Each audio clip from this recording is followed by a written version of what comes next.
Hi, hello. This is the first one of these I'm doing, so forgive me if it's shit.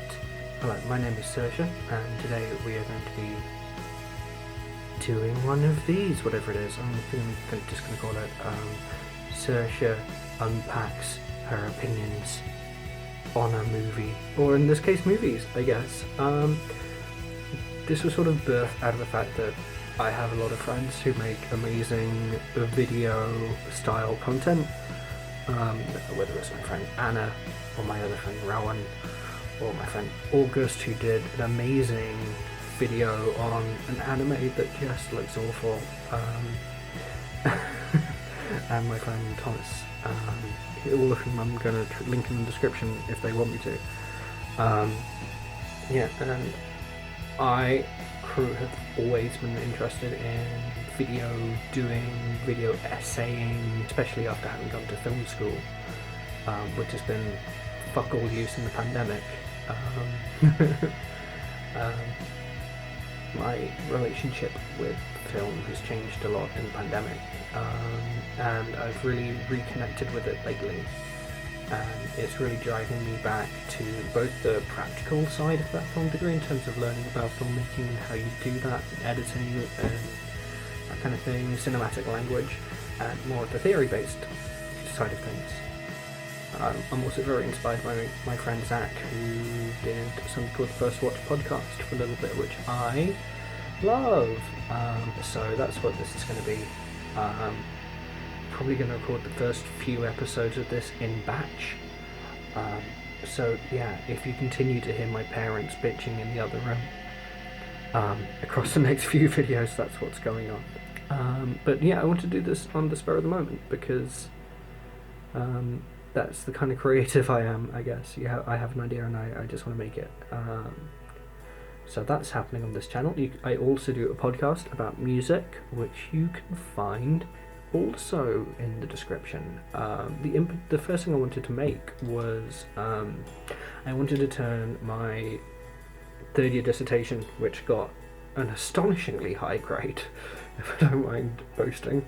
I wanted to turn that into a video essay thing, but then I realised, I offhandedly list so many films in that essay and assume familiarity with a lot of works that then need their own individual videos as movies before I could expect a viewer to realistically keep up who's not really familiar with the material, which is Italian horror films from the 70s and 80s.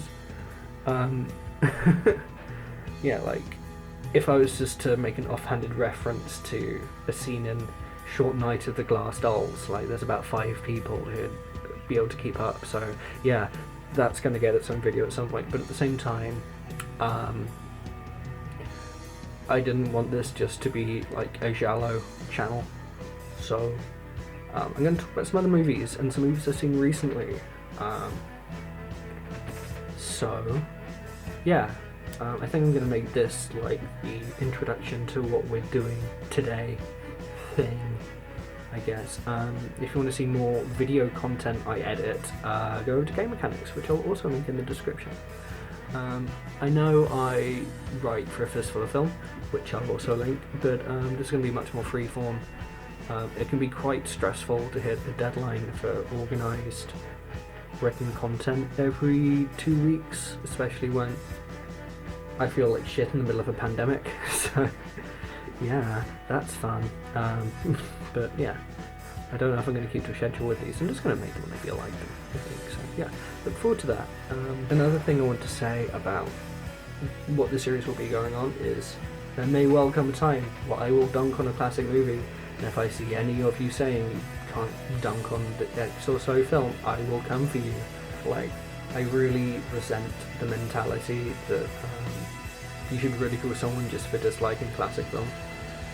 I really resent the idea that if you don't like a classic film, you obviously miss something.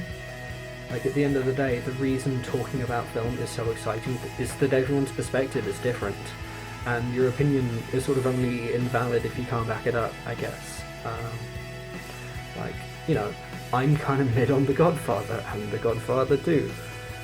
just personally, and I think part of the reason film is really exciting is that that can happen. Like, the way films get canonized is that a lot of people love them and then talk about them for a long time afterwards and start writing books on them and etc etc. But then, like, the classic example, that, you know, your pal Charlie Kaufman, whose last film I was also super mid on, highlighted for us that Pauline Kael was kind of lukewarm on A Woman Under the Influence, which is one of my favourite movies, and as a classic. And Pauline raised some points. You know, I don't feel her point of view, or any of the points she raises when I watch the movie. I can completely accept that someone can feel that way. And even if you can't see that perspective in anything I say, just like respect that I have it. You know, give me the benefit of the doubt enough that I thought through my opinion before I said it. Yeah, so I just want to make that clear. Yeah.